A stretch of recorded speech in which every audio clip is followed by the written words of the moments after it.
from you because you picked the Lakers to win the title. Yeah, but I'm gonna pick the Lakers. Even if the Lakers have two people on the team, I'm gonna pick them.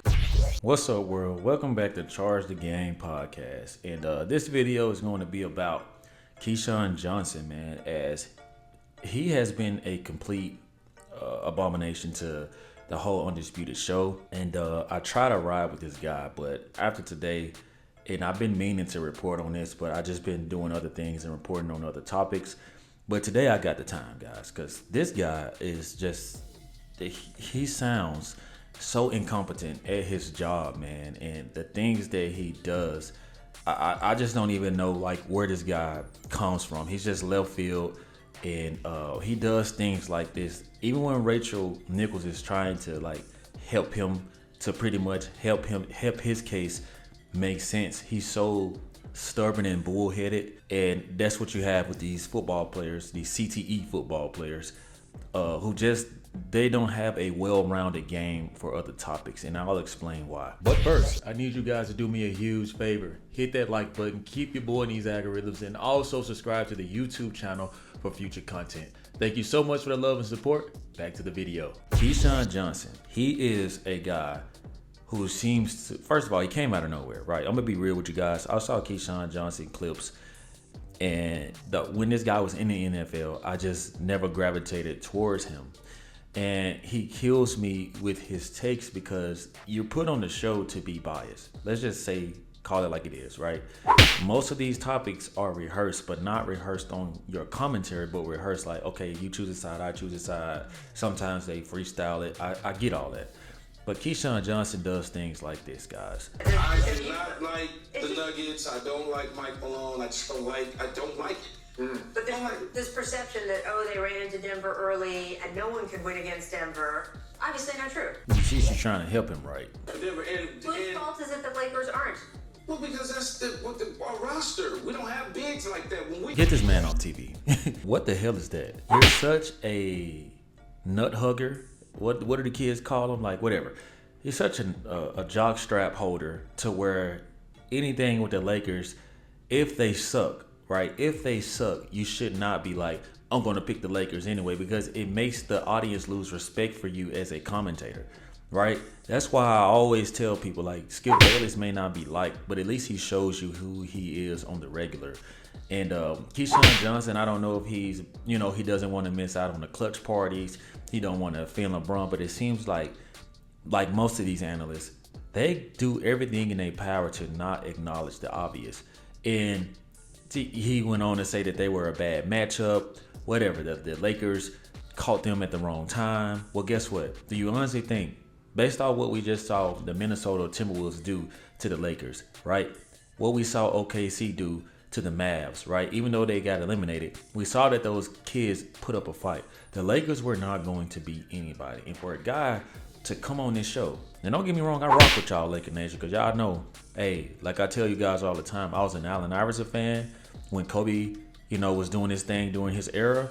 But towards the end, when I became more of a man myself and I developed like core values that I live by, I became an ultimate Kobe fan. Right, so this ain't towards Laker Nation. This is just me being real.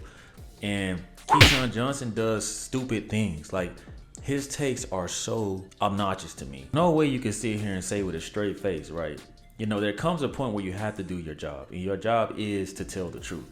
Maybe this is his truth, but it's an ignorant truth. And this is an opinion, right?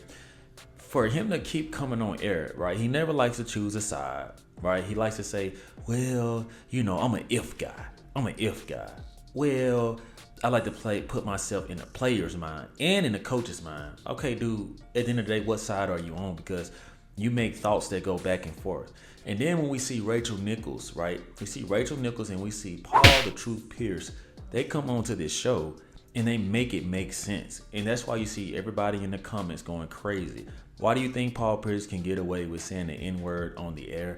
Because he's good for the air. He's good for the TV. He's good for Skip Bayless' show. If Skip Bayless was to let this guy go, I sincerely think that ESPN would hire him back because they see that this guy is more than capable doing a job. Paul Pierce just has a very he has a very different lifestyle outside of the commentating side of things.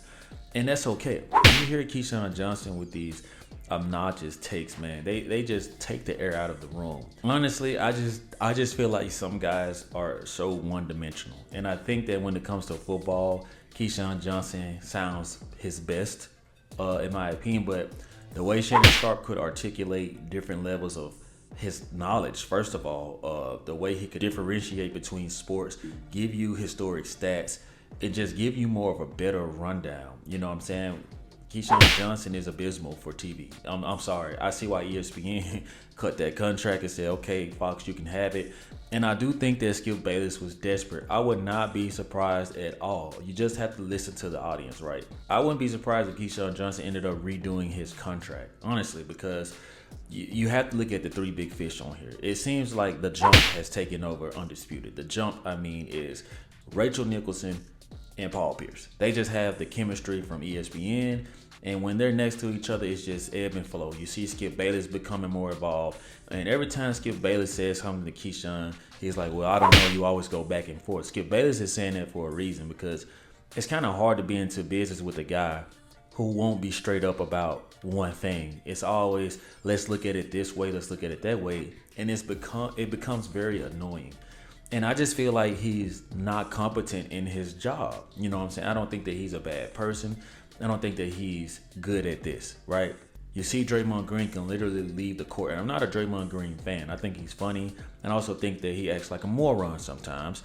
But one thing I won't take from him is his natural feel for talking sports and talking shit. I mean, Keyshawn Johnson likes to big up himself a lot. You know, he likes to give these stories of how he rolls, but it's like he's trying to prove himself to himself, because no one else cares really. I really don't. I care about good commentary though. I care about where my time is going. And you guys will probably see me make more videos about these awful takes of his. And this is just one, right? I mean, for a guy to come out and say, well, even if it was two people, I'm going to choose the Lakers. That's just what it is. That's just what it is. And I'm like, what? They don't really make sense, because if your team isn't good, you have to automatically eliminate them. Though you're biased, you still have to eliminate them, man, to just make your case, right? For another case that could pretty much debate better against Skip Bayless. It's called Undisputed. It's not called non-undisputed, right? I mean, come on, dog. Like, this is just my perspective on this, man. And it's getting out of hand. And I think that to the powers that may be, they need to sit down and reassess how this year went. Look at the ratings when Paul Pierce, Rachel Nichols. Look at the ratings when they're both on and Skip Bayless, and look at it when it's just you and Keyshawn Johnson. And the topics that really do get a lot of ratings with Keyshawn Johnson and Skip Bayless are typically the Dallas Cowboy topics, and the way Skip Bayless has to pretty much steer the conversation. With Paul Pierce and Rachel Nicholson, he can kind of take a back seat and kind of be a point guard, so to say.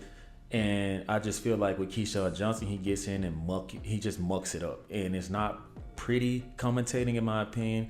He has very lazy takes, and he's a guy that's just getting by. Really, he is a guy that's just getting by.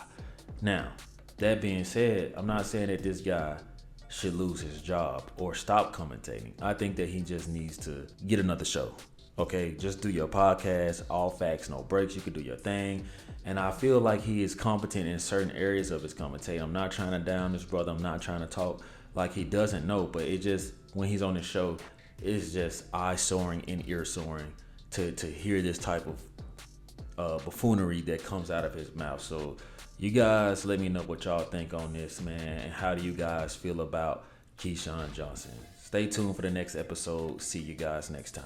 If you found any value to this video, I ask that you like, share, keep your boy in these algorithms, and subscribe to the YouTube channel for future content. Thank you so much for the love and support. Like always, let me know how you charge the game. Peace.